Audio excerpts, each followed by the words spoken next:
ന്യൂസിലേക്ക് വിശദമായി. Karinthalam government arts and science കോളേജിൽ ഇത്തവണയും വ്യാജ സർട്ടിഫിക്കറ്റ് ഹാജരാക്കി കെ വിദ്യ ഇന്റർവ്യൂവിൽ പങ്കെടുത്തു. 5ാം റാങ്ക് ആയതിനാലാണ് നിയമനം ലഭിക്കാതെ പോയത്. കഴിഞ്ഞ മാസമാണ് വിദ്യ ഇന്റർവ്യൂവിനെത്തിയത്. 2020-ൽ കരിന്തളം ഗവൺമെന്റ് കോളേജിൽ ജോലി ചെയ്ത സംഭവത്തിൽ നീലേശ്വരം പോലീസ് അന്വേഷണം ആരംഭിച്ചു. KV ബൈജു ആണ് വിവരങ്ങളുമായി എത്തുന്നത്. ബൈജു, വീണ്ടും ആരോപണം ഉയരുകയാണ് വിദ്യക്കെതിരെ. കോളേജിന്റെ വിശദീകരണം ലഭ്യമാണ്. ഒപ്പം പോലീസിന്റെ അന്വേഷണം എവിടെ വരെ എത്തി? എൽദോ, തീർച്ചയായും വളരെ പ്രധാനപ്പെട്ട കാര്യം തന്നെയാണ് ഇപ്പോൾ പുറത്തു വരുന്നത്. മെയ് മാസത്തിൽ നടന്ന ഇന്റർവ്യൂവിലാണ് ഇതേ വ്യാജരേഖ ഉപയോഗിച്ച് വിദ്യ വീണ്ടും ഇന്റർവ്യൂവിൽ പങ്കെടുത്തത്. മാത്രമല്ല, അന്ന് 5ാം റാങ്ക് ആയതിനാൽ മാത്രമാണ് ഇത്തരത്തിൽ നിയമനം ലഭിക്കാതെ പോയത് എന്ന് ഇപ്പോൾ കണ്ടെത്തിയിരിക്കുന്നു. എന്തായാലും അന്വേഷണ സംഘം, നീലേശ്വരത്ത് നിന്നുള്ള പോലീസ് സംഘം ഇപ്പോൾ കരിന്തളം ഗവൺമെന്റ് കോളേജിലെത്തി പ്രിൻസിപ്പൽ ഇൻചാർജ് ജെയ്സന്റെ മൊഴി രേഖപ്പെടുത്തിക്കൊണ്ടിരിക്കുകയാണ്. ഒപ്പം ഈ രേഖയും ഇപ്പോൾ പരിശോധിക്കുന്നുണ്ട്. എന്തായാലും ഈ രേഖ ഉൾപ്പെടെ പോലീസ് ഇപ്പോൾ കണ്ടെടുക്കുമെന്നാണ് അറിയാൻ സാധിക്കുന്നത്. ഏകദേശം 1 മണിക്കൂറോളമായി പോലീസ് എത്തി ഇത്തരത്തിലുള്ള പരിശോധന ആരംഭിച്ചത്. മാത്രമല്ല, മറ്റ് അധ്യാപകരിൽ നിന്നും മൊഴിയും രേഖപ്പെടുത്തും. എന്നാൽ ഇപ്പോൾ നമുക്ക് ലഭിക്കുന്ന വിവരം അനുസരിച്ച് 2022 ജൂൺ മുതൽ 2022 മാർച്ച് വരെയാണ് ഇവിടെ ഗസ്റ്റ് ലെക്ചറായി വിദ്യ ജോലി ചെയ്തത്. ഇതിൽ മഹാരാജാസ് കോളേജിലെ 2019, 2020, അതുപോലെ തന്നെ 2021, 2022 ഓൺലൈനായി ഇത്തരത്തിൽ പരിശീലനം നേടിയെന്നാണ് ഇവിടെ ഈ സർട്ടിഫിക്കറ്റിൽ പറയുന്നത്. എന്തായാലും ഇതെല്ലാം പോലീസ് വിശദമായി അന്വേഷിക്കുന്നുണ്ട്. ഇതിനുശേഷം പ്രാഥമികമായ ഒരു അന്വേഷണം മാത്രമാണ് ഇപ്പോൾ പോലീസിന്റെ ഭാഗത്തുനിന്നുള്ളത്. ഇതിനുശേഷം പോലീസ് മറ്റ് നടപടികളിലേക്ക് അടുക്കും. അതായത് വിദ്യയെ ചോദ്യം ചെയ്യുന്നത് ഉൾപ്പെടെയുള്ള നടപടികളിലേക്ക് അടുക്കും. ഇതിനിടയിൽ തന്നെ ഇത് സംബന്ധിച്ച് നിയമോപദേശവും പോലീസ് തേടുന്നുണ്ട്. സമാന സ്വഭാവമുള്ള കേസുകൾ വിവിധ സ്റ്റേഷനുകളാകുമ്പോൾ അത് എല്ലാം കൂടി ഒറ്റ സ്റ്റേഷനിലേക്ക് മാറ്റുന്ന രീതിയിലുള്ള കാര്യങ്ങൾ വേണം. മറ്റോ അത്തരത്തിലുള്ള സ്വീകരിക്കുന്നുണ്ട്. എന്തായാലും ഇത് സംബന്ധിച്ച് പോലീസ് അന്വേഷണം ഊർജിതമാക്കിയെന്ന് വേണം നമുക്ക് പറയാൻ. ഈ പ്രാഥമിക അന്വേഷണത്തിന് ശേഷമായിരിക്കും മറ്റു കാര്യങ്ങളിലേക്കെല്ലാം പോലീസ് കടക്കുക. എന്നാലും ഈ വീണ്ടും ഇത്തരത്തിൽ ഇന്റർവ്യൂവില് ഇതേ സർട്ടിഫിക്കറ്റ് ഉപയോഗിച്ച് ഇതേ കോളേജിൽ തന്നെ ഇത്തരത്തിൽ ഇന്റർവ്യൂവിൽ പങ്കെടുത്തു എന്ന വളരെ പ്രധാനപ്പെട്ട വിവരം തന്നെയാണ് ഏറ്റവും ഒടുവിലായി ഇപ്പോൾ പുറത്തു വരുന്നത്. കരിന്തളം കോളേജിൽ ഏറ്റവും ഒടുവിൽ നടന്ന ഇന്റർവ്യൂവിലും വിദ്യ പങ്കെടുത്തിരുന്നു. അപ്പോഴും വ്യാജ സർട്ടിഫിക്കറ്റ് നൽകിയാണ് അഭിമുഖത്തിൽ പങ്കെടുത്തത്. എന്താണെങ്കിലും പോലീസ് തെളിവെടുപ്പ് നടത്തുകയാണ് ഇപ്പോൾ കരിന്തളം കോളേജിൽ. വിവരങ്ങളാണ് KV ബൈജു നൽകിയത്. കെ വിദ്യയുടെ PhD പ്രവേശനത്തിൽ അന്വേഷണത്തിന് ഉത്തരവിട്ട് കാലടി സർവകലാശാല. സിൻഡിക്കേറ്റ് ഉപസമിതി അന്വേഷണം ആരംഭിച്ചു. വ്യാജരേഖയിൽ വിദ്യക്കെതിരെ Attappadi college principal Agali police സ്റ്റേഷനിൽ പരാതി നൽകി. റിസൾട്ട് വിവാദത്തിൽ PM ആർഷോയുടെ പരാതി പ്രത്യേക സംഘം അന്വേഷിക്കും. ജില്ലാ ക്രൈംബ്രാഞ്ച് DYSPയുടെ നേതൃത്വത്തിലാണ് അന്വേഷണം. പ്രത്യേക അന്വേഷണ സംഘം നിയോഗിക്കും. ഡിസ്ട്രിക്ട് ക്രൈംബ്രാഞ്ച് DYSP മറ്റൊരു പയസിന് നേതൃത്വത്തിലായിരിക്കും പുതിയ SIT ഫോം ചെയ്യുന്നത്. സർ, നിലവിൽ ഇന്നലെ തന്നെ കൈമാറിയെന്ന് പറഞ്ഞ പരാതിയിൽ നമ്മൾ തുടക്കത്തിൽ തന്നെ പരാതിയിലെ കടമ്പുണ്ട്. എങ്ങനെയാണ് കാര്യങ്ങൾ ആദ്യം തുടർന്ന് പ്രത്യേക അന്വേഷണ സംഘം ഉണ്ടാകും? ഇപ്പോൾ പരാതി കിട്ടി, അതിൻ്റെ കുറ്റകൃത്യ ഇന്റർവെൻസ് ഉള്ളതുകൊണ്ടാണ് നമ്മൾ കേസ് രജിസ്റ്റർ ചെയ്തിരിക്കുന്നത്. FIR രജിസ്റ്റർ ചെയ്തു.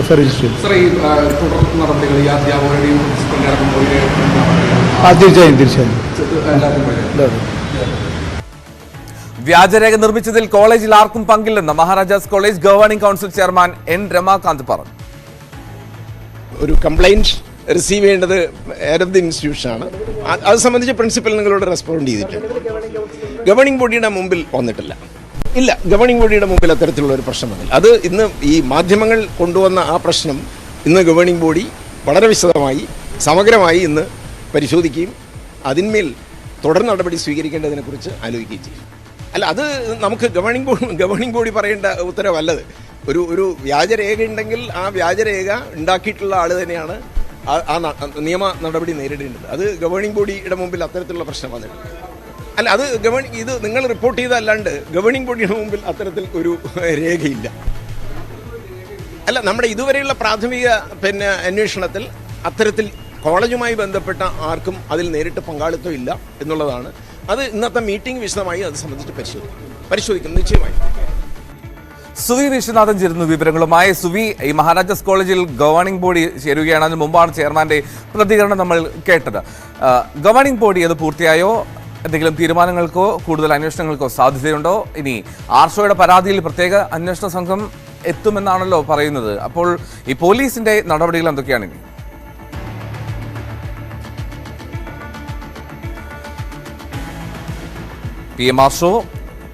PMRCയുടെ പരാതിയിൽ പ്രത്യേക സംഘം അന്വേഷിക്കുമെന്നുള്ളതായിരുന്നു SP പറഞ്ഞത്. ഒപ്പം മഹാരാജാസ് കോളേജിൽ ഗവേണിംഗ് ബോഡി യോഗം ചേരുകയാണ്. വ്യാജരേഖ നിർമ്മിച്ച സംഭവത്തിൽ കോളേജിൽ ആർക്കും പങ്കില്ല എന്ന് governing council chairman N. Ramakanthan പ്രതികരിക്കുകയും ചെയ്തു. സുവി, ഈ കോളേജ് ഗവേണിംഗ് യോഗം അത് പൂർത്തിയായോ? ഗവേണിംഗ് കൗൺസിൽ യോഗം ഇപ്പോഴും നടന്നുകൊണ്ടിരിക്കുകയാണ്. അല്പസമയം മുമ്പാണ് ഗവേണിംഗ് കൗൺസിൽ യോഗം ചേർന്നത്. ഇതിനു മുൻപ് ഈ ഗവേണിംഗ് കൗൺസിൽ യോഗം ചേരുന്നതിന് മുൻപ് governing council chairman N. Ramakanthan മാധ്യമങ്ങളോട് സംസാരിക്കുകയുണ്ടായി. വ്യാജരേഖ നിർമ്മിച്ചതിൽ കോളേജിൽ ആർക്കും പങ്കില്ല എന്നാണ് അദ്ദേഹം പറഞ്ഞിരിക്കുന്നത്. പ്രാഥമികമായ പരിശോധനയിൽ ഇങ്ങനെയാണ് വ്യക്തമായിരിക്കുന്നത് എന്നും പറഞ്ഞു. ഏതായാലും ഗവേണിംഗ് കൗൺസിൽ മുഖ്യമായും 2 വിഷയങ്ങളിലാണ് ഇന്ന് ചർച്ച നടത്തുന്നത്. ഒന്ന് വ്യാജരേഖ ചമച്ചത്, മറ്റൊന്ന് ആർഷോയുടെ മാർക്ക് ലിസ്റ്റ് വിവാദം. ഈ മാർക്ക് ലിസ്റ്റ് വിവാദവുമായി ബന്ധപ്പെട്ട് എങ്ങനെയാണ് മഹാരാജാസ് കോളേജിന്റെ വെബ്സൈറ്റിലെ മാർക്ക് ലിസ്റ്റിൽ തെറ്റുകൾ സംഭവിച്ചത് എന്നാണ് അന്വേഷിക്കുന്നത്. പ്രത്യേകിച്ചും ആർഷോ പരീക്ഷ എഴുതിയിട്ടില്ല, പിന്നെ 0 മാർക്കുകൾ ഇട്ടു, എന്നിട്ടും പാസ് എന്നെങ്ങനെയാണ് എഴുതി വന്നത്. അതിനുശേഷം പിന്നീട് ഇത് തിരുത്തി ഫെയിൽഡ് എന്നാക്കുകയാണ് ഉണ്ടായത്. എവിടെയാണ് തകരാർ സംഭവിച്ചത്? പ്രിൻസിപ്പൽ പറയുന്നത് സാങ്കേതിക തകരാർ ആണ്. ശരിക്കും NICക്കാണോ തകരാർ സംഭവിച്ചത്, അതോ മഹാരാജാസ് കോളേജിലെ നിന്നാണോ ഈ ഒരു തകരാർ സംഭവിച്ചത് എന്നാണ് ഗവേണിംഗ് കൗൺസിൽ പരിശോധിക്കുന്നത്. എന്നാൽ ഈ അധ്യാപകനെതിരെ ആർഷോ ഒരു അധ്യാപകനെതിരെ പരാതി നൽകിയിരുന്നു. ഈ അധ്യാപകൻ കാരണമാണ് ഈ മാർക്ക് ലിസ്റ്റ് വിവാദം, അദ്ദേഹമാണ് അതിന് കാരണക്കാരൻ എന്ന് ആർക്കിയോളജി വിഭാഗം കോർഡിനേറ്റർക്കെതിരെ ആർഷോ പരാതി നൽകിയിരുന്നു. ആ അധ്യാപകനെതിരെ അത്തരം വാദങ്ങൾ ഉന്നയിക്കുന്നതിൽ കഴമ്പില്ല എന്നാണ് ഇപ്പോൾ ഗവേണിംഗ് കൗൺസിലിന്റെ ഒരു നിലപാട്. കാരണം അധ്യാപകനെതിരായ ഈ പരാതി യോഗം പരിഗണിക്കില്ല. ഇക്കാര്യം പ്രിൻസിപ്പളാണ് പരിശോധിക്കുക എന്നാണ് ഗവേണിംഗ് കൗൺസിൽ ചെയർമാൻ പറയുന്നത്. നേരത്തെ എക്സാമിനേഷൻ കമ്മിറ്റി ഈ വിഷയം പരിഗണിച്ചിരുന്നു. ആർഷോയുടെ ഈ പരാതി എക്സാമിനേഷൻ കമ്മിറ്റി പരിഗണിച്ചിരുന്നു. തുടർന്ന് അതിൽ കഴമ്പില്ല എന്ന് എക്സാമിനേഷൻ കമ്മിറ്റി കണ്ടെത്തുകയും ആ ഒരു റിപ്പോർട്ട് പ്രിൻസിപ്പൾക്ക് കൈമാറുകയും ചെയ്തിട്ടുണ്ട്. അതുകൊണ്ട് തന്നെ അതിൽ ഇനി നടപടിയെടുക്കേണ്ടത് പ്രിൻസിപ്പാളാണ് എന്നൊരു നിലപാടാണ് ഗവേണിംഗ് കൗൺസിലിനുള്ളത്. എന്നാൽ എങ്ങനെയാണ് ഈ ഒരു സംഭവം ഈ ഒരു മാർക്ക് ലിസ്റ്റിൽ തെറ്റ് സംഭവിച്ച് വന്നത് എന്ന കാര്യം ഗവേണിംഗ് കൗൺസിൽ പരിശോധിക്കുന്നുണ്ട്. രണ്ടാമതായി പരിശോധിക്കുന്ന കാര്യം വ്യാജരേഖ ചമക്കലാണ്. വിദ്യ കെയുടെ PhD പ്രവേശനവുമായി ബന്ധപ്പെട്ട് വിദ്യ കെ എങ്ങനെയാണ് മഹാരാജാസ് കോളേജിന്റെ പേരിൽ ഗസ്റ്റ് അധ്യാപിക നിയമനത്തിനു വേണ്ടി 2 വ്യാജ സർട്ടിഫിക്കറ്റുകൾ ഉണ്ടാക്കിയത്? ഈ വ്യാജ സർട്ടിഫിക്കറ്റുകൾ എങ്ങനെയാണ് വിദ്യ കെ ഉണ്ടാക്കിയത്? അതിൽ കോളേജ് അധികൃതർ കോളേജിന് പങ്കില്ല എന്നാണ് ഗവേണിംഗ് കൗൺസിൽ പറയുന്നത്. പക്ഷെ എങ്കിലും എങ്ങനെയാണ് ഈ എംബ്ലവും മറ്റൊരു കാര്യം, ഈ കാലടി സർവകലാശാല PhD പ്രവേശന വിവാദത്തിൽ അന്വേഷണം ആരംഭിച്ചിട്ടുണ്ടല്ലോ. ആ അന്വേഷണം ഏത് ഘട്ടത്തിലെത്തി? ഒപ്പം അട്ടപ്പാടി ഗവൺമെന്റ് കോളേജും പരാതിയുമായി രംഗത്തെത്തിയിട്ടുണ്ട് വിദ്യക്കെതിരെ. അപ്പോൾ കൂടുതൽ ആരോപണങ്ങൾ ഉയരുകയാണ്. കരിന്തളം കോളേജിൽ ഏറ്റവും ഒടുവിൽ നമ്മൾ കണ്ടിരുന്നു. കരിന്തളം കോളേജിലും അഭിമുഖത്തിൽ പങ്കെടുത്തത് വ്യാജ രേഖ ചമച്ചാണെന്ന് പറയുന്നു. അപ്പോൾ ഈ വിദ്യക്കെതിരായിട്ടുള്ള സംഭവങ്ങൾ എന്തൊക്കെയാണ് നടക്കുന്നത്?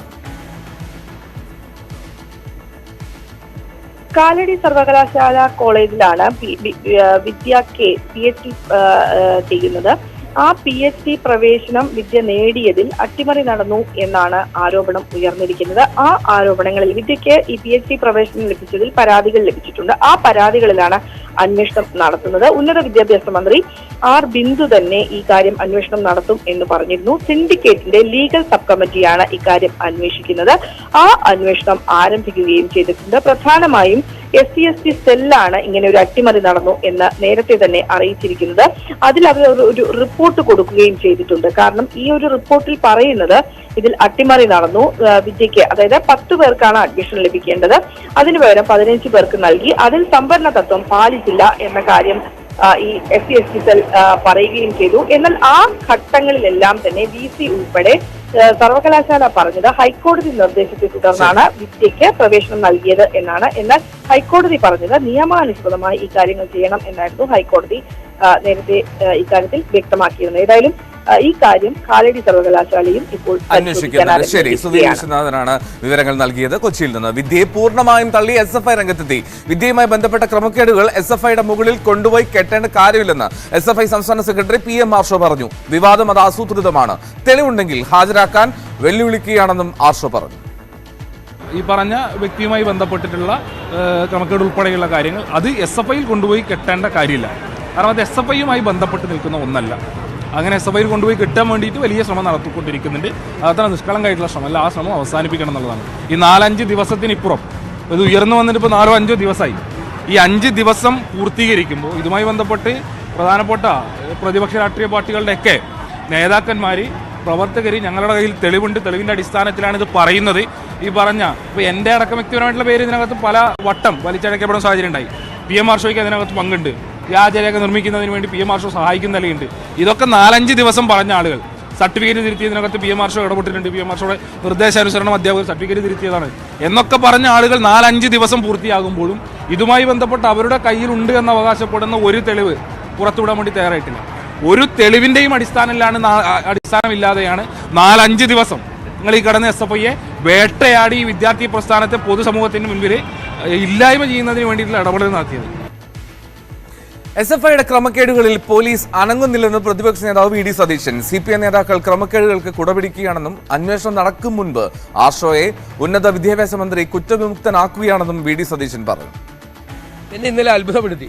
അതായത് ബഹുമാനപ്പെട്ട ഉന്നത വിദ്യാഭ്യാസ വകുപ്പ് മന്ത്രി പറയുകയാണ് SFI സംസ്ഥാന സെക്രട്ടറി ആർഷോ നിരപരാധിയാണ്. അന്വേഷണം നടക്കുകയാണ്. അവരുടെ കീഴിൽ ഉന്നത വിദ്യാഭ്യാസ വകുപ്പിന് കീഴിൽ മഹാരാജാസ് കോളേജിൽ ഈ കാര്യത്തെക്കുറിച്ചുള്ള അന്വേഷണം നടക്കുകയാണ്. അന്വേഷണം നടക്കുമ്പോൾ ആ വകുപ്പിൽ ഉന്നത വിദ്യാഭ്യാസ വകുപ്പിന്റെ കീഴിൽ തന്നെയാണ് അന്വേഷണം നടക്കുന്നത്. ഉന്നത വിദ്യാഭ്യാസ മന്ത്രി എന്തിന്റെ അടിസ്ഥാനത്തിലാണ് ഇയാളെ കുറ്റവിമുക്തനാക്കുന്നത്? അന്വേഷണ റിപ്പോർട്ട് പുറത്തു. അപ്പോൾ അന്വേഷണത്തെ സ്വാധീനിക്കുകയാണ് മന്ത്രി ചെയ്യുന്നത്. പക്ഷേ ഈ NICക്ക് തെറ്റുപറ്റിയെങ്കിൽ ഈ കോളേജ് ഒരു പരിശോധന നടത്തില്ലേ? ഡിപ്പാർട്ട്മെന്റ് ഓരോ പരിശോധന നടത്തുമല്ലോ. ഓരോ ഡിപ്പാർട്ട്മെന്റിൽ നിന്നും വിജയിച്ചിരിക്കുന്ന ആളുകളുടെ ലിസ്റ്റ്, വിജയത്തിന്റെ ശതമാനം ഇതെല്ലാം നോക്കും. 2% അറ്റൻഡൻസ് ഇല്ലാത്ത ആൾക്ക് പരീക്ഷ എഴുതാനുള്ള അനുമതി കൊടുത്തിരിക്കുകയാണ് SFI നേതാക്കന്മാർക്ക്. മറ്റേ മഹാരാജാസ് കോളേജിലെ ഗസ്റ്റ് ലെക്ചറർ ആയിരുന്നുവെന്ന് വ്യാജ സർട്ടിഫിക്കറ്റ് ഉണ്ടാക്കിയ കുട്ടിയുടെ വ്യാജ സർട്ടിഫിക്കറ്റ് ഉണ്ടാക്കി കൊടുത്തതും ഈ SFIയുടെ സംസ്ഥാന സെക്രട്ടറി തന്നെയാണ്. SFI സംസ്ഥാന സെക്രട്ടറി PM ഷോയ്ക്കെതിരെ മുൻ ASF നേതാവ് നിമിഷ രാജു ഇന്ന് ഒരു ആരോപണവുമായി രംഗത്തെത്തിയിരുന്നു. അതായത് ജാമ്യം ലഭിക്കാൻ വേണ്ടി ആർഷോ ഹാജരാക്കിയത് വ്യാജ സത്യവാങ്മൂലം ആണെന്നാണ് നിമിഷ പറയുന്നത്. ഹൈക്കോടതിയിലാണ് സത്യവാങ്മൂലം ഹാജരാക്കിയത്. പരീക്ഷ എഴുതാൻ അനുവദിക്കണമെന്നാവശ്യപ്പെട്ടുകൊണ്ടാണ് ആർഷോ ഈ ജാമ്യാപേക്ഷ നൽകുന്നത്. ആർഷോയ്ക്കെതിരായ ജാതീയ അധിക്ഷേപ പരാതിയിലാണ് വ്യാജ സത്യവാങ്മൂലം സമർപ്പിച്ചതെന്നും മുൻ ASF നേതാവ് നിമിഷ ആരോപിക്കുന്നു. ഞാൻ ഇതിനെപ്പറ്റി മറ്റൊരു പ്രതികരണങ്ങളും ഫേസ്ബുക്ക് വഴിയൊന്നും ഇതുവരെ നടത്തിയിട്ടില്ല. നോക്കി കഴിഞ്ഞാൽ മനസ്സിലാവും. പക്ഷേ അഡ്വക്കേറ്റ് ഐഷ P ജമാൽ എന്ന് പറയുന്ന ഒരു പബ്ലിക് പ്രോസിക്യൂട്ടർ, അവര് പോക്സോ കോർട്ടിലാണെന്ന് പറയുന്നു. അവര് മനഃപൂർവ്വം നമ്മളെ ആർഷോ നേരത്തെ കൊടുത്തിട്ടില്ല, എനിക്കൊന്നും ഹൈക്കോടതിയിൽ കൊടുത്തിട്ടില്ല. ജാമ്യാപേക്ഷയുടെ ഒപ്പം ഒരു അഫിഡവിറ്റ് തയ്യാറാക്കി കൊടുത്തിരുന്നു. അത് അന്നത്തെ ആ കേസിൽ അപ്പിയർ ചെയ്തിരുന്ന ആൾ വഴി തന്നെ അറിഞ്ഞിട്ട് നിമിഷം ഇങ്ങനെ ഒരു അഫിഡവിറ്റ് കൊടുത്തിട്ടുണ്ട്, നിമിഷം മിസ് ഐഡന്റിഫൈ ചെയ്തതാണ് ആർഷോനെ എന്ന് പറഞ്ഞിട്ട് അഫിഡവിറ്റ് കൊടുത്തിട്ടുണ്ടോ എന്ന് ചോദിച്ചു. ഞാൻ അങ്ങനത്തെ അഫിഡവിറ്റും കൊടുത്തിട്ടില്ല, എനിക്ക് അതിനെപ്പറ്റി അറിയില്ല എന്ന് പറഞ്ഞപ്പോ ഞാൻ എന്ത് ചെയ്തു, ഞാൻ അഡ്വക്കേറ്റ് അയ്യൂബ്ഖാനെ വിളിച്ചിട്ട് പറഞ്ഞു, സാർ ഇങ്ങനൊരു കാര്യം പറയുന്നുണ്ട്, സാർ ഒന്ന് നോക്കണേ പറഞ്ഞപ്പോഴേക്കും സാറ് ചെന്നപ്പോ എന്താ സംഭവം എന്ന് വെച്ച് കഴിഞ്ഞാല് ഞാൻ ആർഷോനെ മിസ് ഐഡന്റിഫൈ ചെയ്തതാണ്, എനിക്ക് തെറ്റ് പറ്റിയതാണ് എന്ന തരത്തിലൊരു അഫിഡവിറ്റ് ആർഷോയുടെ അഡ്വക്കേറ്റ് എഴുതി തയ്യാറാക്കി ഹൈക്കോടതിയിൽ കൊടുത്തേക്കാണ്. ഞാൻ പറഞ്ഞു എന്ന് പറഞ്ഞിട്ട് അങ്ങനൊരു സംഭവം ഉണ്ടായിട്ടേ ഇല്ല. ഞാനൊരു ഇടത്തും അങ്ങനൊരു ഇത് കൊടുത്തിട്ടില്ല. എന്റെ കേസ് കോർട്ട് ഡ്രോപ്പ് ചെയ്തിട്ടുണ്ട്. പക്ഷെ ഞാൻ പ്രൈവറ്റ് കംപ്ലൈന്റ് കൊടുക്കാനാണ് തീരുമാനിച്ചിട്ടുള്ളത്. ഞാൻ അതിന്റെ എനിക്ക് വേണ്ട ഡോക്യുമെന്റ്സ് എല്ലാം കളക്ട് ചെയ്തിട്ടുണ്ട്. എന്റെ അഡ്വക്കേറ്റ് അത് പ്രിപ്പയർ ചെയ്യുന്നുണ്ട്. ഞാൻ ഓൾറെഡി അതിനുള്ള തയ്യാറെടുപ്പിലാണ്. ഞാൻ പ്രൈവറ്റ് കംപ്ലൈന്റ് ആയിട്ട് മുന്നോട്ട് പോകും. എനിക്ക് ഒരു വ്യാജമായിട്ട് പ്രിപ്പയർ ചെയ്യുന്ന അഫിഡവിറ്റിന്റെ പുറകെ ഒന്നും പോകാൻ പറ്റില്ല. ഞാൻ ഓൾറെഡി കോർട്ടിൽ എന്റെ അഡ്വക്കേറ്റിനെ വെച്ചിട്ട് ഡിഫെൻഡ് ചെയ്തിട്ടുണ്ട്. അഡ്വക്കേറ്റ് അയ്യൂബ്ഖാൻ കൃത്യമായിട്ട് അതിനെ ഒബ്ജക്ട് ചെയ്തിട്ടുണ്ട്. ഞങ്ങൾ അത്തരത്തിലൊരു അഫിഡവിറ്റും ആർക്കും എഴുതി കൊടുത്തിട്ടില്ല. അന്ന് എക്സാമിനേഷൻ എഴുതാൻ വേണ്ടിയിട്ടാണെന്ന് പറഞ്ഞിട്ടാണ് കൊടുത്തത്. നമ്മൾ അങ്ങനത്തെ ഒരു അഫിഡവിറ്റും പ്രൊവൈഡ് ചെയ്തിട്ടില്ല.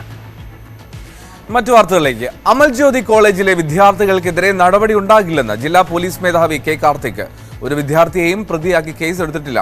ശ്രദ്ധയുടെ മുറിയിൽ നിന്ന് ലഭിച്ച കുറിപ്പ് ആത്മഹത്യക്കുറിപ്പാണോ എന്ന് ഫോറൻസിക് പരിശോധനയിലെ വ്യക്തമാകുകയുള്ളൂ എന്നും അദ്ദേഹം വ്യക്തമാക്കി. ഒരു തൂങ്ങി മരിച്ച റൂം പോലീസ് പരിശോധിക്കുകയാണ്. സ്വാഭാവികമായിട്ടുള്ള ഒരു നടപടിക്രമമാണ്. അവിടെ കിട്ടിയ ഒരു കുറിപ്പാണ്.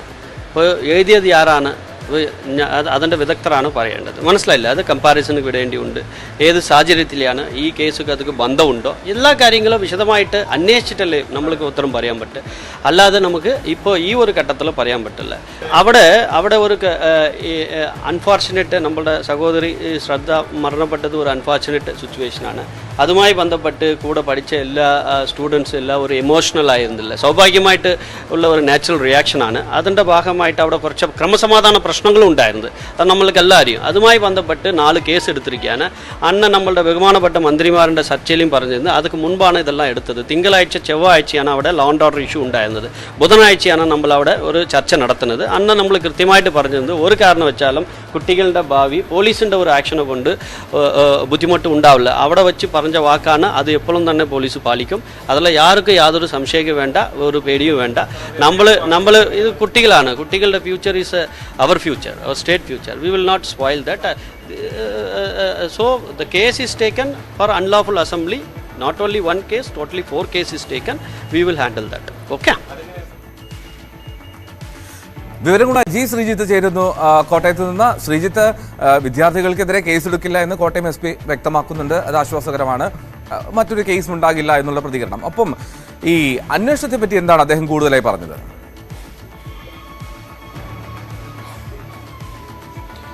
രണ്ട് കാര്യങ്ങളാണുള്ളത് SP-യുടെ പ്രതികരണത്തിൽ. ഒന്ന്, ഈ കേസുമായി മുന്നോട്ട് പോകില്ല. നിലവിൽ കേസ് FIR കോടതിയിൽ സമർപ്പിച്ചിട്ടുണ്ട് എന്നുള്ളത് വസ്തുത തന്നെയാണ്. 4 കേസുകളുണ്ട്. പക്ഷേ അതിൽ ഒരാളെയും പ്രതി ചേർത്തിട്ടില്ല. മാത്രമല്ല, കേസുമായി മുന്നോട്ട് പോകില്ല. ഇത് മന്ത്രിതല ചർച്ചയിൽ കൂടി ഈ സമരം ഒത്തുതീർപ്പാകുന്നതിന്റെ ഭാഗമായി നടത്തിയ ഒരു ഉറപ്പ് കൂടിയാണെന്ന് ജില്ലാ പോലീസ് മേധാവി ആവർത്തിക്കുകയാണ്.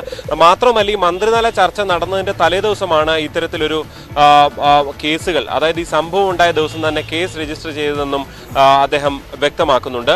രണ്ടാമത്, അന്വേഷണവുമായി ബന്ധപ്പെട്ട ഏറ്റവും പ്രധാനപ്പെട്ട കുടുംബത്തിന്റെ അടക്കം പ്രധാനപ്പെട്ട ആശങ്കയായി ഇന്നലെ ഉയർന്നു വന്നത് ഈ ശ്രദ്ധയുടെ മുറിയിൽ നിന്നൊരു ആത്മഹത്യാ കുറിപ്പ് കിട്ടി എന്നുള്ള വിവരമായിരുന്നു, വാർത്തയായിരുന്നു. അത് ഇന്നലെ തന്നെ ജില്ലാ പോലീസ് മേധാവി പറഞ്ഞത് മുറിയിൽ നിന്നൊരു കുറിപ്പ് കിട്ടി എന്നുള്ളതായിരുന്നു. പക്ഷേ അതൊരു പഴയ കുറിപ്പാണ്, കഴിഞ്ഞ വർഷം 2022 ഒരു കുറിപ്പാണ്. അത് സുഹൃത്തുക്കൾ തമ്മിൽ എഴുതി വെച്ച ഒരു കാര്യമാണ് എന്ന് ആ ശ്രദ്ധയുടെ സുഹൃത്തുക്കളും കുടുംബവും ഒക്കെ പറഞ്ഞിരുന്നു. എന്തായാലും ഈ വിഷയത്തിൽ ജില്ലാ പോലീസ് മേധാവി ഒന്നുകൂടി വിശദീകരിക്കുന്നത്, ഈ കിട്ടിയ കുറിപ്പ് കിട്ടി എന്നുള്ളത് വസ്തുതയാണ്. പക്ഷെ അത് ഈ ആത്മഹത്യയുമായി ബന്ധമുണ്ടോ, ഇപ്പോൾ എഴുതിയത് തന്നെയാണോ, ഇതെല്ലാം സ്വാഭാവികമായും ശാസ്ത്രീയ പരിശോധനയിൽ തന്നെയാണ് വ്യക്തമാകേണ്ടത് എന്ന് അദ്ദേഹം പറയുന്നു. അതായത് ഒരു കാര്യം പോലീസ് ഉറപ്പിച്ചിരിക്കുന്നു, ഇപ്പോൾ കിട്ടിയ കുറിപ്പ് എന്തായാലും ആത്മഹത്യാ കുറിപ്പല്ല എന്ന് പോലീസ് ഫലത്തിൽ ഏതാണ്ട് ക്ഷമിക്കണം ഉറപ്പിച്ചിരിക്കുന്ന ഒരു സാഹചര്യം കൂടിയാണ് ഉയർന്നു വന്നിട്ടുള്ളത്.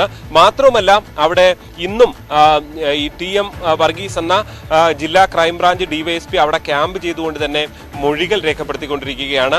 ഈ ഹോസ്റ്റലിലുള്ള സഹപാഠികളുടെ മൊഴി, മറ്റ് അധ്യാപകരുടെ മൊഴി, ഇതെല്ലാം രേഖപ്പെടുത്തിക്കൊണ്ടാണ് അന്വേഷണം തുടങ്ങുന്നത്. ഇന്നലെ ഏതാണ്ട് ഉച്ചയ്ക്ക് ശേഷവും അദ്ദേഹം അവിടെ എത്തി ഈ ആത്മഹത്യ നടന്ന മുറിയിലടക്കം പരിശോധന നടത്തിയിരുന്നു.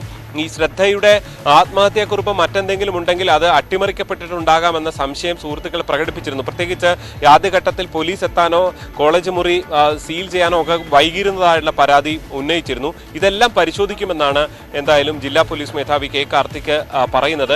ഇതിന്റെ വസ്തുത പുറത്തു വരിക എന്നുള്ളത് പോലീസിന്റെ കൂടി ആവശ്യമാണ്. പ്രത്യേകിച്ച് ഇത്രയധികം വിവാദം നടന്നൊരു കേസാണ്. അതുകൊണ്ട് തന്നെ അത്തരത്തിലുള്ള ഒരു അന്വേഷണം തന്നെ ഇക്കാര്യത്തിൽ ഉണ്ടാകും. അതുകൊണ്ടാണ് കാഞ്ഞിരപ്പള്ളിയിൽ തന്നെ ക്യാമ്പ് ചെയ്തുകൊണ്ട് പരമാവധി മൊഴിയൊക്കെ രേഖപ്പെടുത്തി തെളിവുകൾ ശേഖരിച്ച് മുന്നോട്ട് പോകാൻ ശ്രമിക്കുന്നതെന്നും K. കാർത്തിക് വ്യക്തമാക്കുകയാണ്. എന്തായാലും അന്വേഷണം തുടരുന്നു.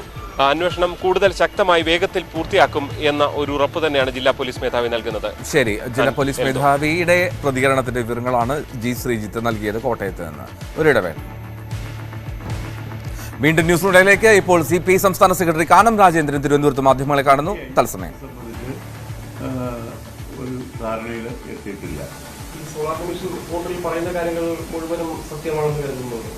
അല്ല, റിപ്പോർട്ടിൽ പറയുന്നത് നമുക്കല്ലല്ലോ ഉത്തരവാദിത്വം, അവർക്കല്ലേ. എഴുതിയ ആളുടെ റിപ്പോർട്ടിന്റെ ഉത്തരവാദിത്തമുള്ളൂ. അദ്ദേഹം ഒരു അഭിപ്രായം പറഞ്ഞു എന്നുള്ളത് കൊണ്ട് നടപടി, ജനാധിപത്യ രാജ്യമല്ലേ, അഭിപ്രായം പറയാനുള്ള അവകാശം അങ്ങനെയില്ലേ. ഉന്നത വിദ്യാഭ്യാസ രംഗത്ത് സംസ്ഥാനം ശരിയായ ദിശയല്ല പോകുന്ന ഒരു വിമർശനം ഗവർണർ ഉന്നയിക്കാറുണ്ട്. ഗവർണർ സർക്കാരുമായുള്ള തർക്കത്തിന്റെ ഒരു പ്രധാന കാരണങ്ങളൊന്ന് സർവകലാശാലകളിലെ വിഷയങ്ങളാണ്. ഇപ്പോൾ നിരന്തരം അത്തരം ഗവർണർ പറയാൻ ശരി, അല്ലെങ്കിൽ ആ ഒരു നിലപാട് ശരി സാധുത തെളിവുകൾ പുറത്തുന്ന ഓരോ വിഷയങ്ങൾ ഇപ്പം ഏറ്റവും കാനം രാജേന്ദ്രൻ മാധ്യമങ്ങളെ കാണുകയായിരുന്നു. തിരുവനന്തപുരത്ത് C. ദിവാകരനെതിരെ സി ദിവാകരന്റെ പരാമർശങ്ങളും മറുപടി നൽകുകയാണ് അദ്ദേഹം.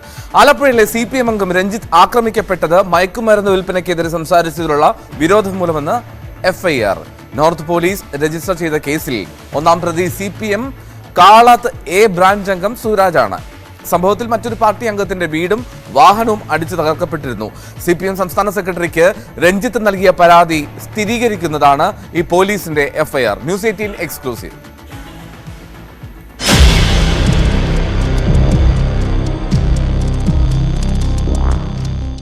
ആലപ്പുഴ CPMലെ പുതിയ ലഹരി ആരോപണം ശരിവെക്കുന്നതാണ് കേസിലെ FIR.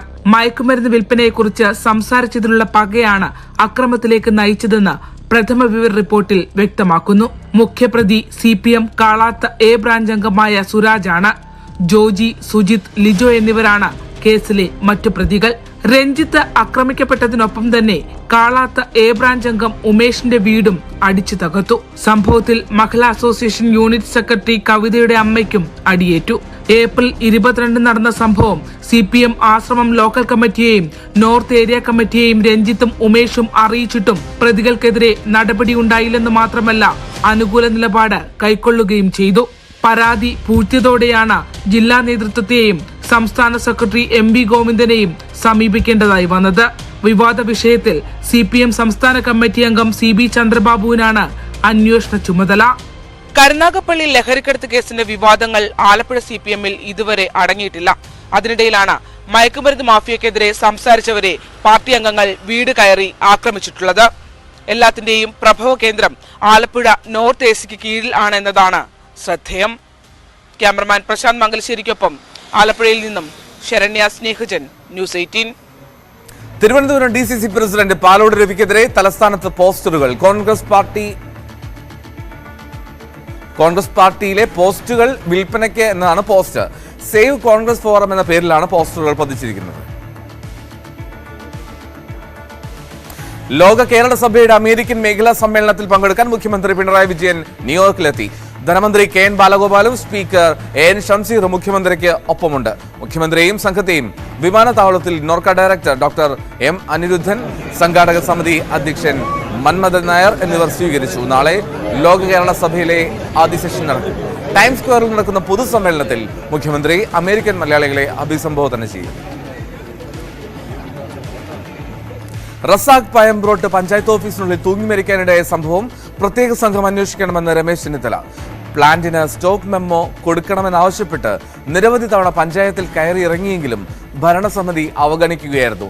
പഞ്ചായത്ത് അധികൃതരുടെ ഭാഗത്ത് ഗുരുതര വീഴ്ചയുണ്ടായിട്ടുണ്ടെന്നും രമേശ് ചെന്നിത്തല ചൂണ്ടിക്കാട്ടി.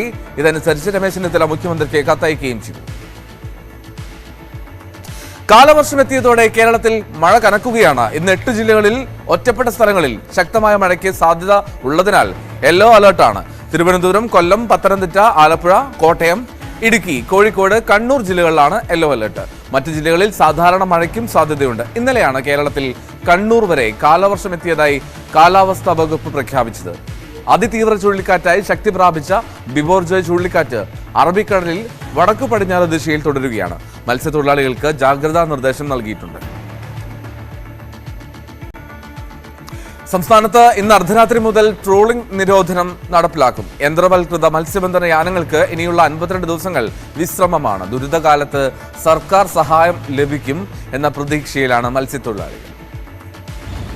കഴിഞ്ഞ മാസം വരെ തുടർന്ന കനത്ത ചൂട് മത്സ്യലഭ്യതയിൽ വൻ ഇടിവ് സൃഷ്ടിച്ചപ്പോൾ മഴക്കാലം പ്രതീക്ഷയുടേതായിരുന്നു. ആ പ്രതീക്ഷ ദിവസങ്ങൾക്കകം അസ്തമിച്ചു.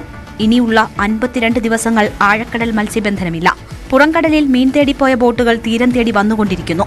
അർദ്ധരാത്രിയോടെ ബാക്കി ബോട്ടുകൾ കൂടി വിവിധ തീരങ്ങളിൽ നങ്കൂരമിടും. വറുതിയുടെ കരയിലേക്ക് കാലെടുത്തു വയ്ക്കുമ്പോൾ അവർ ആവർത്തിക്കുന്നു, ട്രോളിംഗ് നിരോധനം അശാസ്ത്രീയമാണ്. ട്രോളിംഗ് നിരോധനത്തിൻ്റെ സമയം മാറ്റി പരീക്ഷിക്കേണ്ട സമയം അതിക്രമിച്ചിരിക്കുകയാണ്. ഇത് മാത്രമല്ല, നമ്മുടെ രാജ്യത്ത് ഫിഷിംഗ് ബാനാണ് ബാക്കി എല്ലാ സ്റ്റേറ്റുകളും നടപ്പിലാക്കുന്നത്. ഇവിടെ മാത്രമാണ് 3600 ട്രോളിംഗ് ബോട്ടുകൾക്ക് മാത്രം നിരോധനം ഏർപ്പെടുത്തി ഒരു ട്രോളിംഗ് നിരോധനമാക്കി മാറ്റിയിരിക്കുന്നത്. സമ്പത്തിൻ്റെ സംരക്ഷണത്തിന് വേണ്ടിയിട്ടാണെങ്കിൽ മറ്റ് സംസ്ഥാനങ്ങളുടെ മാതൃകയിൽ ഇവിടെയും ഫിഷിംഗ് ബാനാണ് നടപ്പിലാക്കുന്നത്. 3600ഓളം വരുന്ന ട്രോളിംഗ് ബോട്ടുകളെ ആശ്രയിച്ച് കുടുംബം പുലർത്തുന്ന 10,000-കണക്കിന് മത്സ്യത്തൊഴിലാളികൾക്ക് ഇക്കാലത്തെ പ്രതീക്ഷ സർക്കാർ സഹായങ്ങളിലാണ്. സൗജന്യ റേഷനും മറ്റ് ആനുകൂല്യങ്ങളും മുടക്കം കൂടാതെ നൽകുമെന്നാണ് സർക്കാർ നൽകുന്ന ഉറപ്പ്. ട്രോളിംഗ് നിരോധന സമയത്ത് ബോട്ടുകളുടെ നവീകരണത്തിന് പലിശരഹിത വായ്പ അനുവദിക്കണമെന്നതാണ് ബോട്ടുടമകളുടെ ആവശ്യം. ന്യൂസ് 18 കൊല്ലം. കാസർഗോഡ് നെല്ലിക്കട്ടയിലെ കൊപ്ര ഗോഡൌണിൽ വൻ തീപിടുത്തമുണ്ടായി. ഗോഡൌൺ പൂർണ്ണമായും കത്തിനശിച്ചു. തീപിടുത്തത്തിന് കാരണം ഷോർട്ട് സർക്യൂട്ടാണെന്നാണ് പ്രാഥമിക നിഗമനം. കാസർഗോഡ്, ഉപ്പള എന്നിവിടങ്ങളിൽ നിന്നായി അഗ്നിരക്ഷാസേനയുടെ 3 യൂണിറ്റാണ് തീയണച്ചത്. സംസ്ഥാനത്തെ ഭൂരഹിതരായ പട്ടിക വിഭാഗത്തിൽപ്പെട്ട കർഷകർക്ക് കൃഷിഭൂമി നൽകുന്ന പദ്ധതിയിൽ വൻ തട്ടിപ്പെന്ന പരാതി. എറണാകുളം കടമക്കുടിയിൽ താലൂക്ക് അധികൃതരുടെ ഒത്താശയോടുകൂടി ഭൂമി വ്യാജ പോക്കുവരവുകൾ നടത്തി നൽകിയെന്നാണ് ആരോപണം. തട്ടിപ്പിനെതിരെ പരാതി നൽകിയിട്ടും നടപടികളില്ലാത്തതിനാൽ പട്ടികജാതി ക്ഷേമസമിതി സമരത്തിലേക്ക് നീങ്ങുകയാണ്.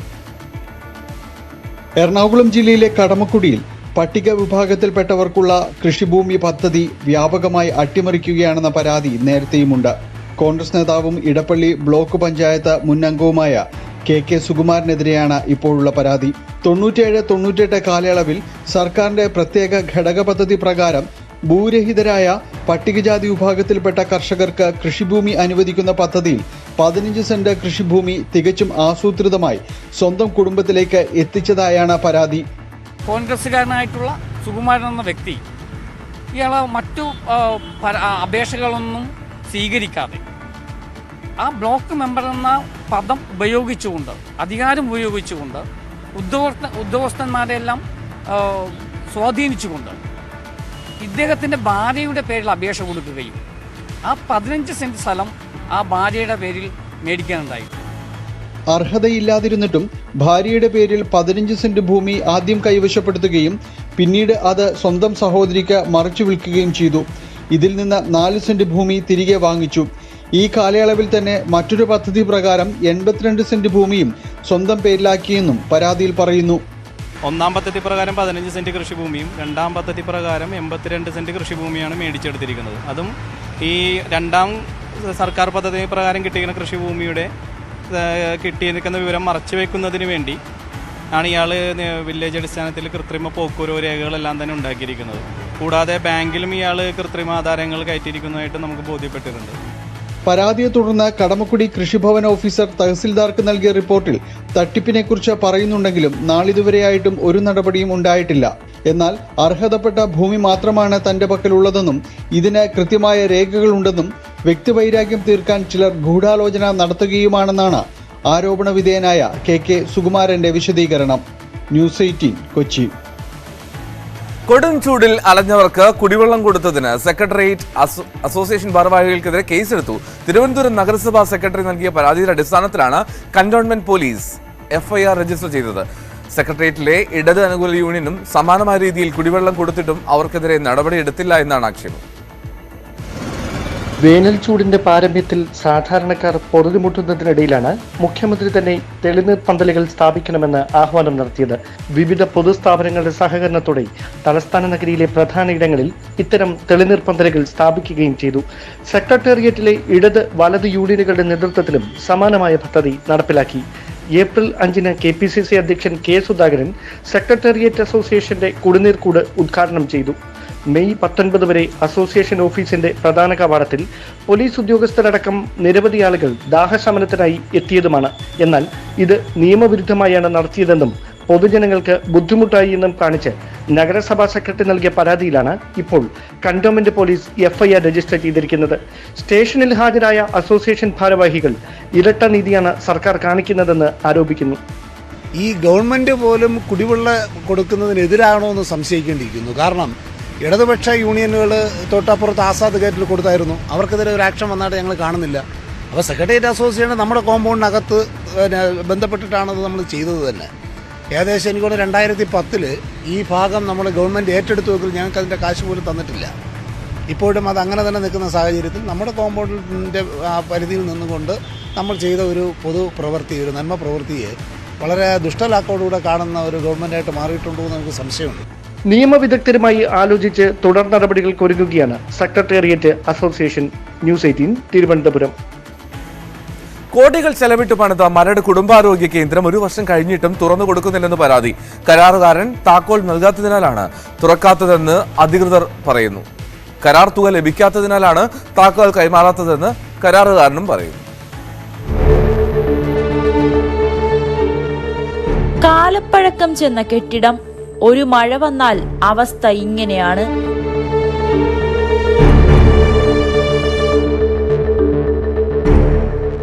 ഇവിടെയാണ് രോഗികൾ മണിക്കൂറുകൾ കാത്തുനിന്ന് ഡോക്ടറെ കാണുന്നത്. ഇത്തരം ദുരവസ്ഥ പരിഹരിക്കാനായാണ് അത്യാധുനിക സൗകര്യങ്ങളോട് കൂടിയ പുതിയ കെട്ടിടം പണിതത്. എന്നാൽ അതിന്റെ പ്രയോജനം ജനങ്ങൾക്ക് ലഭിക്കുന്നില്ല. സാമൂഹിക വിരുദ്ധരുടെ വിഹാര കേന്ദ്രമായി മാറിയിരിക്കുകയാണ് ഇവിടം.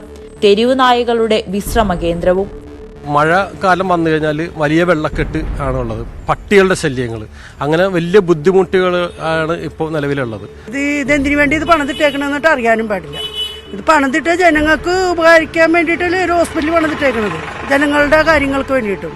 ഇപ്പം എല്ലാവരും ആ തിങ്ങി ഞെരിഞ്ഞ് അവിടെ വന്ന് നിന്നിട്ടാണ് ഡോക്ടറെ കണ്ടിട്ട് പോണത്. കുമ്പളം, നെട്ടൂർ, മാടവന തുടങ്ങിയ പ്രദേശങ്ങളിലുള്ളവരുടെ ഏക ആശ്രയമാണ് ഈ കുടുംബാരോഗ്യ കേന്ദ്രം. കരാർ തുക ലഭിക്കാത്തതിനാലാണ് താക്കോൽ കൈമാറാത്തത് എന്നാണ് കരാറുകാരൻ പറയുന്നത്. എന്നാൽ എസ്റ്റിമേറ്റിൽ പറയാത്ത ജോലികൾ ചെയ്തതുകൊണ്ടാണ് തുക നൽകാത്തതെന്നാണ് പൊതുമരാമത്ത് വകുപ്പിന്റെ പ്രതികരണം. എന്തായാലും വിഷയം ആരോഗ്യമന്ത്രിയുടെ അടക്കം ശ്രദ്ധയിൽപ്പെടുത്തി കത്തയക്കാനാണ് മരട് നഗരസഭയുടെ തീരുമാനം. അപ്പോൾ അടിയന്തരമായിട്ട് നമ്മളിപ്പോൾ ആരോഗ്യ വകുപ്പ് മന്ത്രിക്ക് ഇന്നോ നാളെ നമ്മൾ അവിടുന്ന് കത്ത് ഇപ്പോൾ അത് അതിന് നടപടി ചെയ്തുകൊണ്ടിരിക്കുകയാണ്. അടിയന്തരമായി മന്ത്രിക്ക് ഇപ്പോൾ കത്ത് കൊടുക്കും. ജനങ്ങൾക്കേറെ ഉപകാരപ്രദമായ ഈ കുടുംബാരോഗ്യ കേന്ദ്രം എത്രയും പെട്ടെന്ന് തുറന്നു കൊടുക്കണമെന്നാണ് ഇവിടെയുള്ളവരുടെ ആവശ്യം. ക്യാമറാമാൻ KP ധനേഷിനോടൊപ്പം നവമി ദിനേശ്, ന്യൂസ് 18 കൊച്ചി. പത്തനംതിട്ട ജില്ലയിലെ മലയോര മേഖലയിൽ ഡെങ്കിപ്പനി ബാധിതരുടെ എണ്ണം വർദ്ധിക്കുകയാണ്. വിവിധ സ്ഥലങ്ങളിലായി 417 കേസുകൾ റിപ്പോർട്ട് ചെയ്തു. ആരോഗ്യവകുപ്പ് പ്രതിരോധ പ്രവർത്തനങ്ങൾ ഊർജിതമാക്കി. പത്തനംതിട്ട ജില്ലയിലെ മലയോര മേഖലയിലാണ് ഡെങ്കിപ്പനി ബാധിതരുടെ എണ്ണം വർദ്ധിച്ചിട്ടുള്ളത്. സീതത്തോട്, തണ്ണിത്തോട്, കൊക്കാത്തോട്, ആനിക്കാട് തുടങ്ങിയ മേഖലയിലാണ് ഡെങ്കിപ്പനി രോഗികളുള്ളത്. പത്തനംതിട്ട മുനിസിപ്പാലിറ്റി പരിധിയിലും ചന്ദനപ്പള്ളി, കടമ്പനാട് തുടങ്ങിയ പ്രദേശങ്ങളിലും ഡെങ്കിപ്പനി റിപ്പോർട്ട് ചെയ്തിട്ടുണ്ട്. ആരോഗ്യവകുപ്പിന്റെ പരിശോധനകളും ബോധവൽക്കരണങ്ങളും ഈ പ്രദേശങ്ങളിൽ ശക്തമാക്കി. ആശാവർക്കർമാരുടെയും കുടുംബശ്രീ പ്രവർത്തകരുടെയും നേതൃത്വത്തിൽ രോഗപ്രതിരോധ പ്രവർത്തനങ്ങൾ കൂടുതൽ ഊർജിതമാക്കി. മഴ ശക്തമാകുന്നതോടെ രോഗികളുടെ എണ്ണം ഇനിയും വർദ്ധിക്കാനാണ് സാധ്യത. രോഗം തടയുന്നതിനായി ആരോഗ്യവകുപ്പിന്റെ നിർദ്ദേശങ്ങളും ജാഗ്രതയും പാലിക്കണമെന്ന് DMO മുന്നറിയിപ്പ് നൽകിയിട്ടുണ്ട്. ന്യൂസ് 18 പത്തനംതിട്ട. ടിനി ടോമിനെതിരെ MA നിഷാദ്. ലഹരി ഉപയോഗിച്ച് പല്ലുപൊടിഞ്ഞ നടന്റെ പേര് വ്യക്തമാക്കണം. ടിനിയുടെ ആരോപണത്തോടെ പലരും സംശയത്തിന്റെ നിഴലിലായി. ആരാണ് ആ നടനെന്ന് ടിനി ടോം വ്യക്തമാക്കിയില്ലെങ്കിൽ നിയമ നടപടി സ്വീകരിക്കുമെന്നും MA നിഷാദ് പറഞ്ഞു. പൊതുസമൂഹത്തിലാണ് മിസ്റ്റർ ടിനി ടോം പറഞ്ഞിരിക്കുന്നത് ഒരു പ്രമുഖ നടന്റെ പല്ല് പൊഴിഞ്ഞത് ഉൾപ്പെടെയുള്ള കാര്യങ്ങൾ. ഇത് പറഞ്ഞിട്ട് 2 മാസമായി. പൊതുസമൂഹത്തിൽ വളരെ പരസ്യമായിട്ടാണ് അദ്ദേഹം പറഞ്ഞത്. ഏതോ ഒരു ലഹരി വിമുക്ത ക്യാമ്പയിന്റെ എന്തോ ബ്രാൻഡ് അംബാസഡർ ആണെന്ന് പറയപ്പെടുന്നു. അങ്ങനെയാണെങ്കിൽ അയാൾക്കൊരു ഉത്തരവാദിത്വമുണ്ട്. അയാൾ പറയുന്നത് എക്സൈസ് വകുപ്പിന് മൊഴി കൊടുത്തു എന്നൊക്കെയാണ് പറയുന്നത്. പക്ഷെ അത് ഒരു സ്ഥിരീകരണം വന്നിട്ടില്ല ഇതുവരെ. അപ്പൊ നാളിതുവരെ അത് വരാത്തിടത്തോളം കാലം ഒരു സാമൂഹ്യ പ്രതിബദ്ധത ഉള്ളൊരു വ്യക്തി എന്ന നിലയിൽ അയാൾ പൊതുസമൂഹത്തിന്റെ മുന്നിൽ വിളിച്ചു പറഞ്ഞ കാര്യത്തിനൊരു ക്ലാരിറ്റി വരുത്തേണ്ട അയാളുടെ കടമയാണ്. ഇത്രയും നാളത് നടക്കാതിരിക്കുന്നിടത്തോളം കാലം അതിന്റെ പുറകിൽ എന്തെങ്കിലും അജണ്ട ഉണ്ടോ എന്ന് സ്വാഭാവികമായിരിക്കും ആർക്കും സംശയിക്കാം. ആരെങ്കിലും ട്രാപ്പ് ചെയ്യാനാണോ ഇയാളിങ്ങനെ പറഞ്ഞത്? അതല്ല എങ്കിൽ സത്യസന്ധമായി അയാൾ മറുപടി പറയണം. ഇത് രണ്ടും അല്ലാത്തിടത്തോളം കാലം മിസ്റ്റർ ടിനി ടോമിനെതിരെ നിയമ നടപടിക്ക് പോകേണ്ടി വരും. വോട്ടിംഗ് യന്ത്രങ്ങൾ സൂക്ഷിക്കുന്നതിനായി മലപ്പുറം, തിരുവനന്തപുരം, കണ്ണൂർ ജില്ലകളിൽ നിർമ്മാണം പൂർത്തീകരിച്ച EVM, VVPAT വെയർഹൌസുകൾ മുഖ്യ തെരഞ്ഞെടുപ്പ് ഓഫീസർ സഞ്ജയ് കൗൾ ഉദ്ഘാടനം ചെയ്തു. മലപ്പുറം സിവിൽ സ്റ്റേഷനിലെ EVM, VVPAT വെയർഹൌസിൽ നടന്ന പരിപാടിയിൽ ജില്ലാ കളക്ടർ VR പ്രേംകുമാർ അധ്യക്ഷനായി. തിരുവനന്തപുരം, കണ്ണൂർ ജില്ലകളിലെ വെയർഹൌസുകളുടെ ഉദ്ഘാടനം ഓൺലൈനായിട്ടാണ് നിർവഹിച്ചത്. തെരഞ്ഞെടുപ്പിന് മുന്നോടിയായുള്ള വോട്ടിംഗ് യന്ത്രങ്ങളുടെ പരിശോധനയ്ക്കും EVM, VVPAT വോട്ടിംഗ് യന്ത്രങ്ങൾ സൂക്ഷിക്കുന്നതിനുമായി മലപ്പുറം ജില്ലയിൽ സ്ഥിരം കെട്ടിടം യാഥാർത്ഥ്യമായി. തെരഞ്ഞെടുപ്പ് സംവിധാനം സുതാര്യമാക്കുന്നതിൽ വെയർഹൌസുകൾക്ക് ഏറെ പ്രാധാന്യമുള്ളതായി മുഖ്യ തെരഞ്ഞെടുപ്പ് ഓഫീസർ സഞ്ജയ് കൗൾ പറഞ്ഞു. വോട്ടിംഗ് യന്ത്രങ്ങൾ വിവിധയിടങ്ങളിൽ സൂക്ഷിക്കേണ്ടി വരുമ്പോൾ നേരിടുന്ന വെല്ലുവിളികൾക്ക് ഇതിലൂടെ പരിഹാരമാകും. ഒരു സ്പെസിഫിക് വെയർഹൌസ് ഉണ്ടെങ്കിൽ അതിൻ്റെ സേഫ്റ്റി, സെക്യൂരിറ്റി, ട്രാൻസ്പെറൻസി എല്ലാം ഉണ്ടാവും. ഇപ്പോൾ നമ്മുടെ ജില്ലയിൽ സ്റ്റേറ്റിൽ 9+3 ഇന്ന 3 വെയർഹൌസസ് ഉദ്ഘാടനം ചെയ്ത് 12 ജില്ലകളിൽ റെഡിയായി ഫങ്ഷണൽ വെയർഹൌസസ് ആണ്. ബാക്കി ജില്ലകളിൽ by September it will be ready. Malappuram civil സ്റ്റേഷനിലാണ് EVM, VVPAT വെയർഹൌസ് ഒരുക്കിയത്. Malappuram government college auditorium, PWD rest house, പഴയ കെട്ടിടം, സിവിൽ സ്റ്റേഷനിലെ ഗോഡൌൺ, കോട്ടക്കുന്ന് DTPC ഹാൾ എന്നിങ്ങനെ വിവിധയിടങ്ങളിലായി വോട്ടിംഗ് യന്ത്രങ്ങൾ സൂക്ഷിക്കുന്ന സ്ഥിതി ഇതോടെ ഇല്ലാതാകും. 3 നിലകളിലായി 1899 ചതുരശ്ര മീറ്റർ വിസ്തൃതിയിലുള്ള കെട്ടിടത്തിന് 7 കോടി രൂപയാണ് നിർമ്മാണ ചെലവ്. പൊതുമരാമത്ത് വകുപ്പിനായിരുന്നു കെട്ടിടത്തിന്റെ നിർമ്മാണ ചുമതല. അഗ്നിരക്ഷാ സംവിധാനം, ലിഫ്റ്റ്, ജനറേറ്റർ, നിരീക്ഷണ ക്യാമറ തുടങ്ങി ആധുനിക സുരക്ഷാ സംവിധാനങ്ങളാണ് വെയർഹൌസിൽ ഒരുക്കിയിരിക്കുന്നത്. ന്യൂസ് 18 മലപ്പുറം. കഷ്ടപ്പാടുകളോട് പൊരുതി ജയിച്ച് അരങ്ങത്ത് കൊട്ടിക്കയറുകയാണ് ഒരു കൂട്ടം സ്ത്രീകൾ. തിരുവനന്തപുരം നെടുമങ്ങാട് ബ്ലോക്ക് പഞ്ചായത്താണ് ഇവർക്ക് പരിശീലനവും പിന്തുണയുമായി കൂടെ നിന്നത്. ഉപജീവന മാർഗമായി ചെണ്ടമേളം മുന്നോട്ട് കൊണ്ടുപോകാനാണ് ഇവരുടെ തീരുമാനം.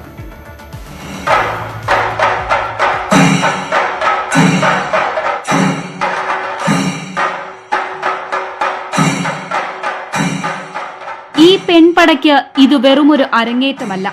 കഷ്ടപ്പാടുകളോട് പൊരുതി ജയിച്ച് പുതിയ ലോകത്തേക്ക്, സ്വപ്നങ്ങളിലേക്ക് ചുവടുവെക്കുകയാണിവർ. പുതിയ ജീവിത താളത്തിന് ചെണ്ടയുടെ ശബ്ദമാണ്.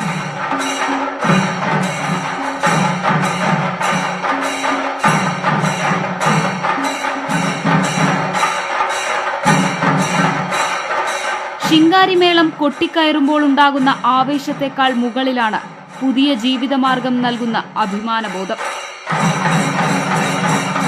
ഇത് ഭാഗമാവാൻ കഴിഞ്ഞത് നമുക്ക് ഈ ബ്ലോക്കിന് ഈ പദ്ധതി ഉണ്ടെന്ന് പറഞ്ഞപ്പോൾ തന്നെ നമ്മൾ ആദ്യം നമ്മൾ പ്രായത്തിൻ്റെ ഇത് വെച്ച് ഇതിൽ നമ്മളെ കൊണ്ട് പറ്റുമോ അങ്ങനെയൊക്കെ ഉള്ളൊരു ചിന്താഗതി വന്നിട്ടുണ്ടായിരുന്നു. പിന്നെ ഇതിൽ വന്നപ്പോഴത്തേക്ക് നമുക്ക് ഭയങ്കര ഉത്സാഹം. പട്ടികജാതി വിഭാഗത്തിലെ വനിതകൾക്കായി നെടുമങ്ങാട് ബ്ലോക്ക് പഞ്ചായത്ത് നടപ്പാക്കുന്ന പദ്ധതിയുടെ ഭാഗമായാണ് ചെണ്ട കൊട്ടാൻ പരിശീലനം നൽകിയത്.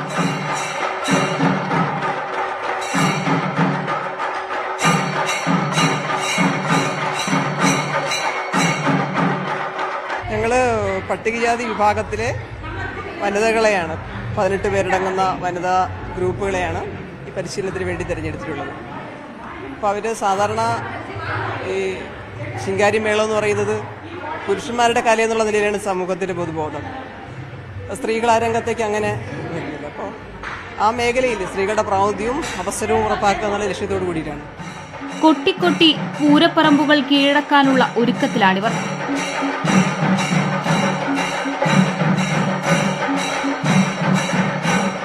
ഉപജീവന മാർഗമായി ചെണ്ടമേളം മുന്നോട്ട് കൊണ്ടുപോകാനാണ് ഇവരുടെ തീരുമാനം. ന്യൂസ് 18 തിരുവനന്തപുരം. ന്യൂസ് ലൈവിലേക്ക് വീണ്ടും. ഗുസ്തി ഫെഡറേഷൻ അധ്യക്ഷനും BJP MPയുമായ ബ്രിജ്ഭൂഷൺ ശരൺ സിംഗിനെതിരെയുള്ള ലൈംഗിക അതിക്രമ കേസിൽ നിർണായക വഴിത്തിരിവ്. ബ്രിജ്ഭൂഷണെതിരെ നൽകിയ പരാതി വ്യാജമാണെന്ന് പ്രായപൂർത്തിയാകാത്ത പെൺകുട്ടിയുടെ അച്ഛൻ പറഞ്ഞു. ഇന്ത്യൻ ടീമിൽ സെലക്ഷൻ നൽകാത്തതിലുള്ള പ്രതികാരമാണ് പരാതിക്ക് പിന്നിലെന്നും ഗുസ്തി താരത്തിന്റെ അച്ഛൻ വാർത്താ ഏജൻസിയോട് പ്രതികരിച്ചു. ചിത്രമെടുക്കാനെന്ന വ്യാജേന ബ്രിജ്ഭൂഷൺ പെൺകുട്ടിയെ ശരീരത്തോട് അമർത്തി നിർത്തി മോശമായി തൊട്ടു എന്നതടക്കമായിരുന്നു അച്ഛന്റെ പരാതി. അച്ഛൻ മൊഴിമാറ്റിയത് ബ്രിജ്ഭൂഷണെതിരെയുള്ള കേസുകളിൽ വഴിത്തിരിവാകും. കോടതിയുടെ പരിഗണനയിലുള്ള കേസിൽ പ്രതികരിക്കാൻ ഇല്ലെന്നായിരുന്നു ബ്രിജ്ഭൂഷൺ പ്രതികരിച്ചത്. പ്രസിഡന്റ് സ്ഥാനം ഒഴിഞ്ഞതിന് ശേഷവും രഹസ്യരേഖകൾ കൈവശം വെച്ചതിന് US മുൻ പ്രസിഡന്റ് ഡൊണാൾഡ് ട്രംപിനെതിരെ കുറ്റപത്രം. ദേശസുരക്ഷ സംബന്ധിച്ച രേഖകൾ ഉൾപ്പെടെ സ്വകാര്യ വസതിയിലേക്ക് കടത്തിയെന്നാണ് കുറ്റം. ഫെഡറൽ കുറ്റങ്ങൾ ചുമത്തപ്പെടുന്ന ആദ്യ US മുൻ പ്രസിഡന്റാണ് ട്രംപ്. 2024 പ്രസിഡന്റ് തെരഞ്ഞെടുപ്പിൽ താൻ മത്സരിക്കുന്നത് തടയാൻ ലക്ഷ്യമിട്ടുള്ള നീക്കമാണ് ഇതെന്നാണ് ട്രംപിന്റെ പ്രതികരണം. അമേരിക്കൻ രാഷ്ട്രീയത്തിൽ ട്രംപിനെ ചൊല്ലിയുള്ള വിവാദങ്ങൾ അടങ്ങുന്നില്ല. താനുമായുള്ള ബന്ധം പുറത്തറിയാതിരിക്കാൻ പോൺ താരത്തിന് പണം നൽകിയ കേസിൽ കുറ്റം ചുമത്തപ്പെടുകയും അറസ്റ്റിലാകുകയും ചെയ്ത് മാസങ്ങൾ പിന്നിട്ടപ്പോഴാണ് കുരുക്കായി മറ്റൊരു കേസ്. പ്രസിഡന്റ് സ്ഥാനമൊഴിഞ്ഞ ശേഷവും രഹസ്യരേഖകൾ സ്വകാര്യ വസതിയിൽ സൂക്ഷിച്ചെന്ന ഗൗരവമേറിയ കേസിലാണ് ഇപ്പോൾ ട്രംപിനെതിരായ കുറ്റപത്രം. പദവിയൊഴിഞ്ഞ് വൈറ്റ് ഹൌസിൽ നിന്ന് ഫ്ലോറിഡയിലെ ആഡംബര വസതിയിലേക്ക് ട്രംപ് മാറുമ്പോൾ ഒപ്പം 15 പെട്ടികളിലായി രഹസ്യരേഖകൾ കടത്തിയെന്നായിരുന്നു ആരോപണം. 38 രേഖകൾ ഫ്ലോറിഡയിലെ വസതിയിലുണ്ടെന്ന് ട്രംപിന്റെ അഭിഭാഷക സംഘത്തിലൊരാൾ വെളിപ്പെടുത്തിയിരുന്നു. പിന്നീട് FBI നടത്തിയ റെയ്ഡിൽ 100-ലേറെ രേഖകളാണ് കണ്ടെത്തിയത്. ചില രേഖകൾ നശിപ്പിച്ചെന്നും കണ്ടെത്തി. ഗൂഢാലോചന ഉൾപ്പെടെ 7 കുറ്റങ്ങളാണ് ട്രംപിനെതിരെ ചുമത്തിയത്. നിയമപ്രകാരം രഹസ്യരേഖകൾ സൂക്ഷിക്കേണ്ടത് നാഷണൽ ആർക്കൈവിലാണ്. 2024 പ്രസിഡന്റ് തെരഞ്ഞെടുപ്പിൽ റിപ്പബ്ലിക്കൻ പാർട്ടിയിൽ ട്രംപ് സ്ഥാനാർത്ഥിത്വം പ്രഖ്യാപിച്ചിരുന്നു. പ്രസിഡന്റ് തെരഞ്ഞെടുപ്പിൽ ഭയപ്പെട്ടാണ് തനിക്കെതിരെയുള്ള നീക്കമെന്നാണ് ട്രംപിന്റെ പ്രതികരണം. They can't stop because it's election interference at the highest level. There's never been anything like what's happened. I'm an innocent man. I'm an innocent person. Miami federal കോടതിയിലാണ് കുറ്റപത്രം സമർപ്പിച്ചിട്ടുള്ളത്. ചൊവ്വാഴ്ച Trump കോടതിയിൽ ഹാജരാകുന്നതോടെ വീണ്ടും ഉദ്വേഗ നിമിഷങ്ങൾക്കാകും അമേരിക്ക സാക്ഷ്യം വഹിക്കുക. International desk news 18. കായിക വാർത്തകൾ.